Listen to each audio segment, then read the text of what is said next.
Selamat malam, Ibu Bapak, Saudara-saudara yang terkasih di dalam Kristus. Kita bertemu lagi di dalam persekutuan virtual Syafaat Malam. Cerita yang mengawali perenungan kita malam ini berjudul Mengajar Kuda Menyanyi.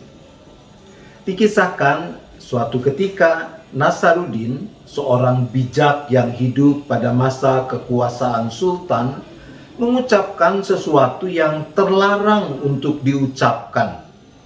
Pada zaman itu, orang bisa dijebloskan ke dalam penjara, bahkan dihukum mati gara-gara salah omong.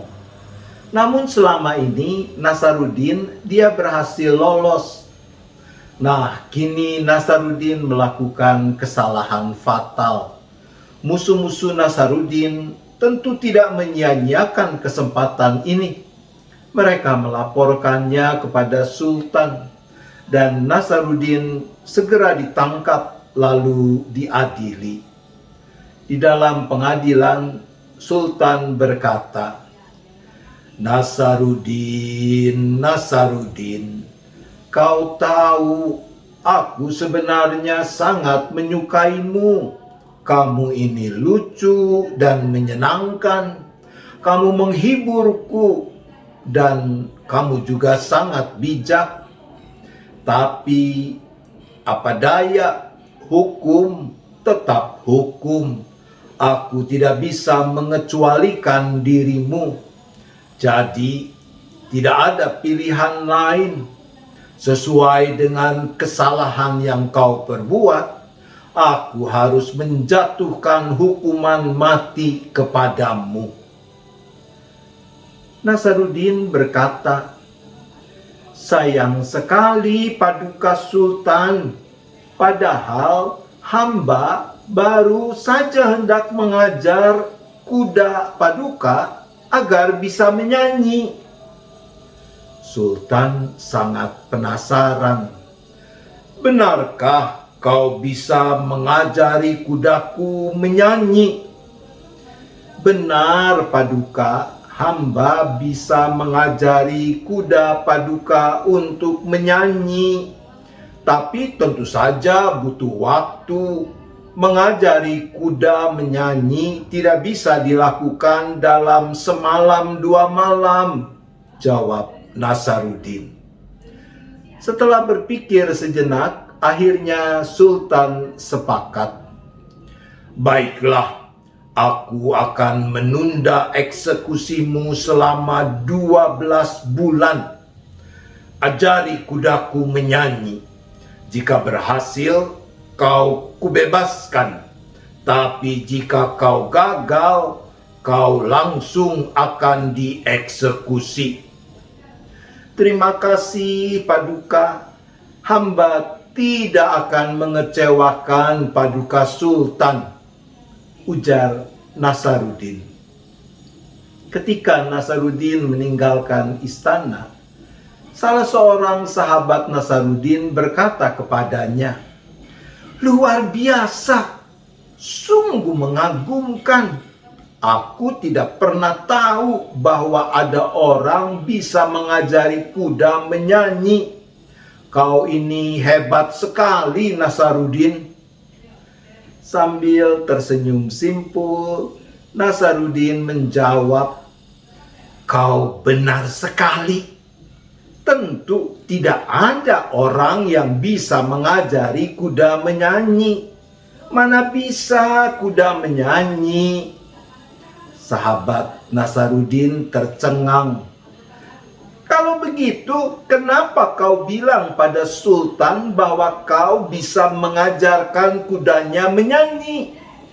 Nasaruddin menjawab, "Yang penting, sekarang aku mendapatkan ekstra waktu untuk hidup. Siapa yang tahu apa yang akan terjadi dalam 12 bulan ke depan? Bisa saja terjadi peperangan dalam beberapa bulan ke depan dan Paduka Sultan mati dalam peperangan itu. Atau aku yang mati dalam 9 bulan ke depan. Siapa yang tahu? Sekarang aku mau menikmati hidup yang masih bisa kujalani. Ibu bapak, saudara-saudara yang terkasih, kalau saya memilih cerita ini dan menceritakannya kepada ibu bapak, saudara-saudara, maka tentu saya bukan mau mengajarkan bahwa kita boleh menghalalkan segala cara asal bisa selamat. Bukankah cerita itu mau mengatakan bahwa di dalam segala ketidakpastian hidup ini, kita harus memanfaatkan kesempatan yang ada dengan sebaik-baiknya. Dengan munculnya pandemi makin terasa bahwa memang kita hidup dalam ketidakpastian. Dalam keserba ketidakpastian, maka urusan memanfaatkan kesempatan adalah hal yang sangat penting. 2 ayat dari surat Galatia menjadi patokan bagaimana kita bisa secara bertanggung jawab memanfaatkan kesempatan dalam serba ketidakpastian hidup ini. Yang pertama, dari Galatia 5 ayat 13 yang mengatakan demikian.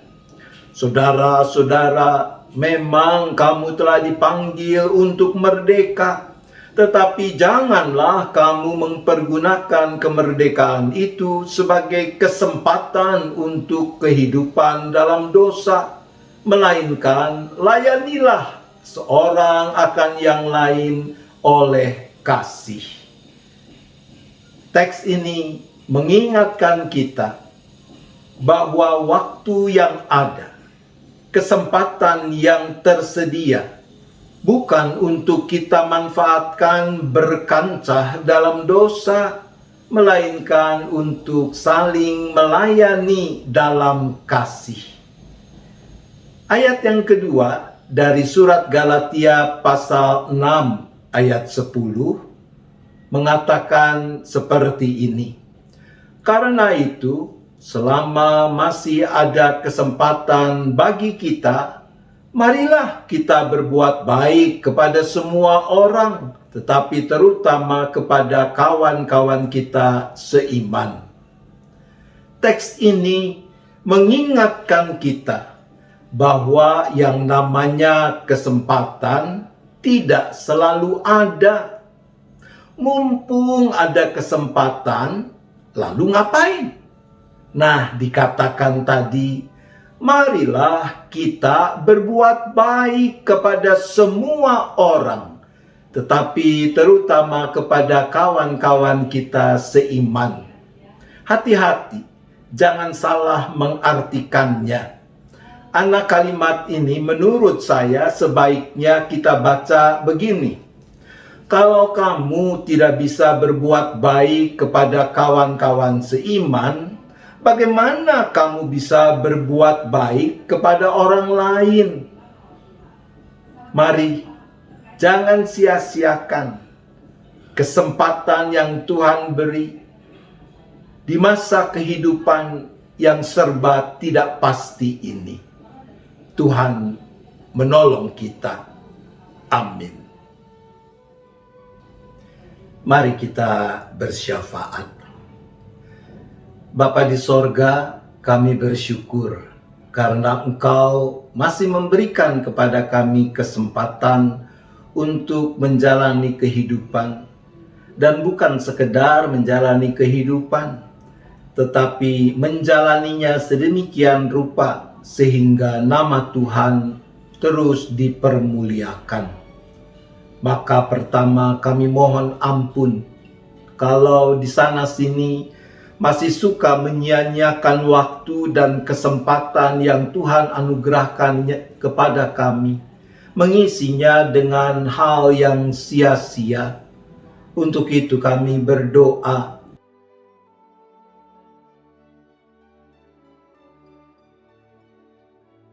Maka kami juga mohon hikmat, kekuatan, dan kemauan agar makin mampu secara bertanggung jawab memanfaatkan kesempatan terutama dalam serba ketidakpastian hidup ini, yaitu untuk saling melayani dan berbuat baik kepada semua orang. Untuk itu kami berdoa.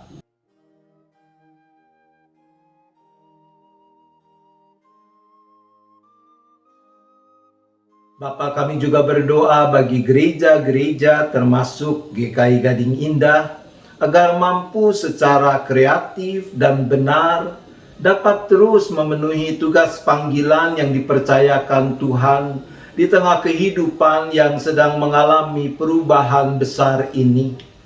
Bagi mereka kami berdoa.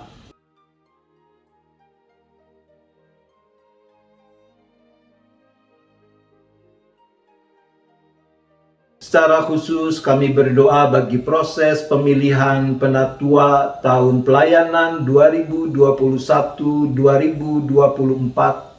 di GKI Gading Indah yang juga diselenggarakan di banyak jemaat GKI lainnya, agar melalui keseluruhan proses ini menjadi nyata siapa yang Tuhan mau pakai sebagai hamba-hamba Tuhan, sebagai kawan-kawan sekerja Tuhan. Untuk itu kami berdoa.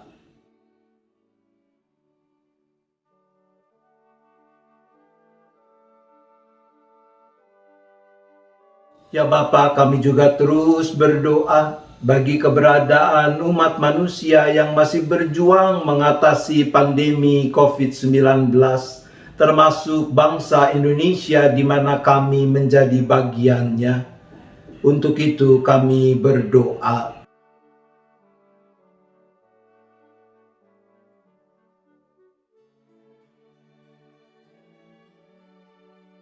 Kalau sebentar kami akan beristirahat, kami menyerahkan lagi seluruh keberadaan kami ke dalam tangan pengasihan-Mu. Tuhan sajalah yang memeliharakan kami dalam istirahat sepanjang malam ini, sehingga besok kami boleh bangun dalam keadaan yang makin baik untuk dapat terus memuliakan nama Tuhan. Kami bersyafaat hanya di dalam nama Tuhan Yesus Kristus. Amin. Selamat malam Ibu Bapak Saudara yang terkasih dalam Kristus. Selamat beristirahat. Tuhan tetap beserta kita.